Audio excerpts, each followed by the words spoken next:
ஹாய்ங்க. இது வந்து என்னோடய நியூ ஹீல்ஸுங்க. இது பார்த்தீங்கன்னா தெரியும் உங்களுக்கு எப்படி பிஞ்சிருக்கு அப்படின்னு சொல்லிட்டு. இது எதனால் பிஞ்சிச்சு இப்படிலாம் அப்படின்னு நீங்கள் நினச்சிங்கன்னா, ஃபுல் வீடியோ நல்லா பாருங்கள்.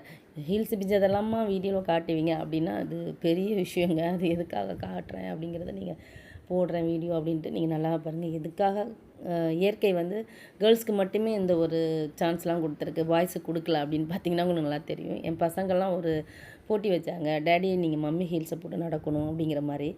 ஸோ டேடின்னு சொன்னாங்க, ஓகே நான் செய்கிறேன் அப்படின்னு சொல்லிட்டு. ஸோ அதில் நடந்தது தாங்க இது.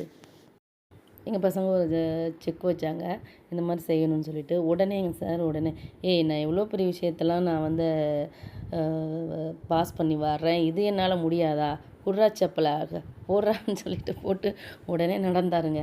நடந்தது கூட ரோட்டில் கூட நடக்கலைங்க, அந்த பீச்சில் தான் நடந்தார். பீச் வாக்கில் தான் நடந்தார். ஒரு 4-5 ஸ்டெப் தாங்க வச்சுருப்பார். அதுலேயே பார்த்தீங்கன்னா எவ்வளோ அழகாக என்னோடய ஹீல்ஸ் வந்திருக்குன்னு நீங்களே பாருங்கள் மக்களே. இதை பார்த்தாலே உங்களுக்கு தெரியும் எங்கள் சார் எவ்வளோ அழகாக வாக் பண்ணியிருப்பார் அப்படிங்கிறது. ஸோ இதுலேருந்து புரிஞ்சுக்கோங்க, கேர்ள்ஸுக்கு மட்டும்தான் அந்த இயற்கை வந்து ஒரு சில விஷயங்களை வந்து அமைச்சு கொடுத்துருக்கு தானாகவே.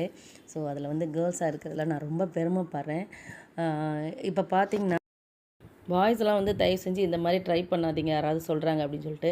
ஏன்னா உங்களுக்கு தான் அதிகமாக செலவாகும். ஏன்னா இந்த மாதிரி பிஞ்சிருச்சுன்னு வச்சுங்க, இன்னொரு ஹீல்ஸ் நீங்கள் தான் வாங்கி கொடுக்கணும். ஸோ அதனால் ட்ரை பண்ண